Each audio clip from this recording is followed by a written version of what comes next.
So for me, as 10 years ago, 11 years ago, it became clear that my work is not done. I had no idea what I was going to do at first, but I do remember Matthew 28, 19 and 20, particularly as being a call on my life. Early on, I felt God speaking into my life saying, "Jim, do you love me? If so, I want you to feed sheep." And for the longest time, I thought that meant feed sheep in the church. That made sense. I grew up in the church. Everything was about the church. But later on, I began to realize it really wasn't about feeding sheep in the church. It was about lost sheep, people outside the walls of the church, people who are caught in the thicket of life, the snares of the enemy on the hillside of life, and they were desperate for someone to come and rescue them. It was beyond my pay grade to rescue them, but I knew how to talk about Jesus. And I knew that if I could find a place and get a foothold, that something could happen that would be honoring to God and would help accomplish his redemptive purposes, that is, to tell the good news. So I left the church, showed up at Daystar Spiritual Center for Drug and Alcohol Recovery, and said, "What can I do to help?" And they said, "You don't know anything about drug and alcohol recovery. You're a pastor. We don't have any place for you." And I said, "Really? I'll learn whatever you want me to learn. But this is a spiritual center for drug and alcohol recovery, so what does that mean?" And they were a little reluctant to express what that was, but there was one pastor, one counselor there, who said, "I have two guys, and they need some spiritual counsel. Would you be willing to do that?" So I remember vividly, wondering if this was the right path that the Lord wanted me to take. But he gave me the phone number of the one guy, and so I dialed the number up, and I said, "Hi, my name is Pastor Jim Schambach. I'm a recovering executive pastor of a megachurch. I hear you might need some spiritual help." And there was a long pause on the phone. And I hear him collect himself.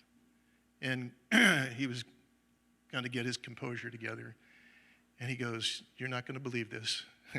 He said, "But I just got up off my knees, and I was asking God to send somebody my way, because if I don't get help, I'm going to commit a crime, and I'm going to go back to jail, because doing life on the outside is so much harder than doing life.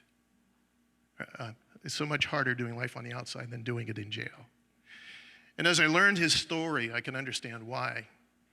As a young kid, he was groomed to be in the Texas Mafia, and so he was brought up to understand how life worked in the secret places where few of us ever go. And so he ended up in jail, came out after spending 20-some years in jail, killing 2 people, showed up at Daystar because he was knee-deep in drugs and alcohol. His justification for a killing, just by the way, was, I probably would have been tempted to do what he did himself, but because he was abused by a stepfather who not only abused him and burnt cigarettes into his arm, but also raped and molested his sister. He was just defending his family in some respects. And so he ended up in jail, and in jail he was groomed and took leadership roles in prison where he could do anything he wanted, get everybody to do what he needed and the mafia needed, and he was on top of the game inside the prison. Except that's not the life that he really wanted. He wanted out as quickly as he could, and found a Gideon Bible in one of the places where they're allowed to read, and he started reading it and had no idea what he was really reading. But it kind of perked something in him, and he said, he told those who were authority over him, said, I'd like to leave. He said, "Okay, you've paid your dues, but if you come back here again, you'll never leave again. So we're going to let you go." And so he left Texas, moved to Ohio, and then to Pennsylvania. That's where I met him. And that was probably 10 years ago or so. He lives not too far from here. He's still sober and clean. He loves Jesus. And I had a chance to talk to him about the Lord for many, many years. So you asked me what we do in M28. every day, my son and I, we talk to people about Jesus. People who have the gift of desperation. You know what that is, don't you? Most of us in church don't have the gift of desperation. Most of us have what we want and get what we want. We're very privileged. But when you're homeless and your back's up against the wall, you don't know where your next meal is coming from, you become a little more desperate. Either you go back to a place that's safer for you, more comfortable, or you try to do it on the outside, and it's tough doing it on the outside. So what we do is we come alongside of people in their poverty, in their homelessness, and move them from poverty to stability to community in the body of Christ. A couple of guys that are sitting here today, I've actually coached. They're sitting here in this church. And so, to me, it's the greatest joy of my life. And I had some great, joyful experiences as an executive pastor. But none of them compare to what I experienced today. And then I get a chance to do ministry with my son, which is a gift all in itself. So I did start to slide out the door, so to speak. And I'm no longer the executive director of M28 Ministry. My son now is. And he's doing a really awesome job, probably better than I could have ever done. He's gifted in other ways than I am, and I'm really proud of him.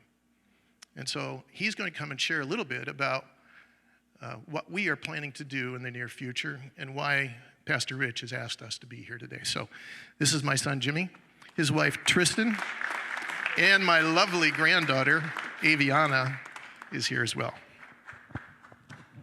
Thanks, Dad. Don't let him fool you, really. I've learned everything from him, really, watching him and growing up under his tutelage over the years. And so it is also a great joy of mine to work with him and be a part of this. And doing all this together has been really great. And so my dad shared some about what we do. And kind of oddly, as we talk about the scriptures a lot, Matthew 28 is a big verse for us. And also just a strange verse in Genesis where a murder happens. And we're like, that's also a cool verse for us, which is Genesis 6. So you might be familiar with the Cain and Abel story where, Cain and Abel are brothers and they go out and they give a sacrifice to the Lord. And he prefers Abel's offering to Cain's. And Cain is dismayed by this. And the Spirit kind of works in him and says, hey, the devil is knocking on your door here, and his desire is to overcome you. And Cain kind of brushes it off and whatever, and the end of the story, Cain kills Abel. And the point that sticks for my dad and I is the conversation that happens briefly after this, which is that God comes to Cain and he says, hey, where's your brother? And Cain replies kind of indignantly and says, am I my brother's keeper? And in the story, God doesn't really respond to Cain's question. He says, your brother's blood cries out to me from the ground and whatever. But as you know, and you read the rest of the scriptures, the story is an emphatic yes, right? You are your brother's keeper.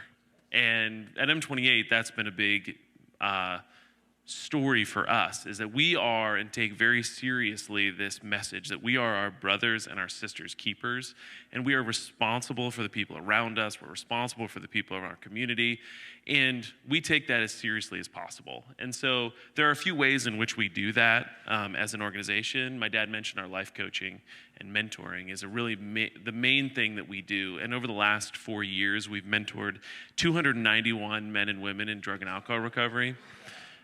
We've been 63% of the people we work with stay clean for a year or more. The national average is about 4 to 6%. And so we really feel like we have tapped into something spiritual in that regard, right? We think that God is a vital part in helping people stay clean and sober. And so we've also saved the counties of Dauphin and Cumberland County around here about $4.5 million in tax dollars, really. And so there's a lot of money that goes towards drug and alcohol treatment, and that's loss of productivity in the workplace, healthcare, enforcement, health insurance, all that kind of stuff. And so in helping people stay clean, we're also obviously introducing them to God, but we are also providing a practical service in that regard as well. So that's one of the main things we do. We also have a house-to-home project, which some of you, I think, have donated to.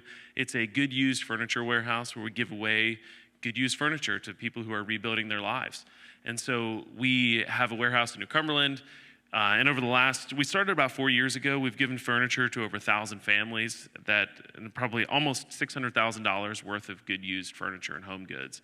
And so it's been an incredible journey with that. When you're helping people kind of build their lives and set life goals and stuff, you also realize that they also have practical needs. And so this has been a result of that. And lately, as you know, we've had a ton of Afghan refugees been moving into the area, and we've partnered with several organizations, and we are furnishing and providing home goods to these families. And so we've given and housed, at this point, 50 Afghan refugees here in the area, and we provide furniture to all of them. And so that's been a big project for us and something we do all the time. We pick up furniture on Thursdays, so if you have things that you're looking to donate, you can contact us about that. We also have a food pantry, which Pastor Rich has been gracious enough to let us use the basement here. There's a room in the basement where we give out good used furniture, and we've helped about 100 families a year doing that.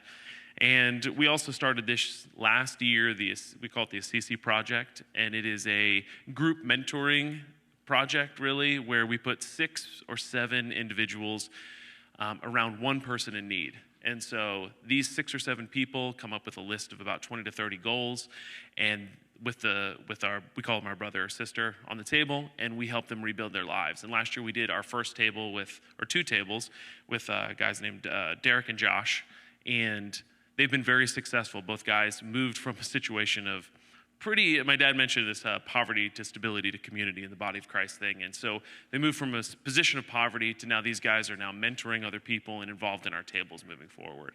And so, yeah, thanks. And we actually now have 3 new tables this year with guys named Hank, Wes, and Barrett. And so we are really excited about them. They just got started last month. And so we're excited about that. And then we have 2 new things, really, we're pushing out here in 2022 and 2023.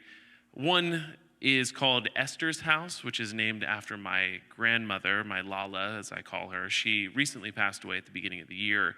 And it's been one of those things we've reflected on a lot, and how the values that your grandparents and parents have pass on to your kids. And my grandmother, my Lala, was full of hospitality, someone who cared for people, took care of people, fed them, clothed them, let them live in their house. She was a person who cared for people. And, as my dad and I reflect on what we do with M28, it is an extension of her and her influence on us. And so one of the things we're doing here in the new year is we're going to purchase a home, and we're going to allow guys we work with to live in these homes at reduced rates. And they will then have a project or a table around them as they live there. And so we will provide affordable housing for a year for them as they get on their feet and move forward. And so we're asking you guys to pray with us as we do this, as we're figuring this out. And we're really excited about it and what it can do for our communities. As you know, housing is a very big issue in this area. Things are getting more and more expensive. And so we want to step in and help wherever we can as an extension of that idea and that question of where's your brother and sister. And the last thing we're looking to do in this year too is work through our house to home project. We're looking to expand that and to continue to grow it. We currently have a 3,000 square foot warehouse, but we are at capacity in both what we give out and what we take in. And so we're looking to expand that and hopefully in the next year or 2 turn it into a place where we can offer jobs to the guys that we work with in it. So we're really excited about it. We're really thankful for our partnership over the it's been about 10 years since we've been doing things with you here, Pastor Rich. And so we're really thankful for that and thankful for your partnership with us and looking forward to what's ahead. So thank you guys so much.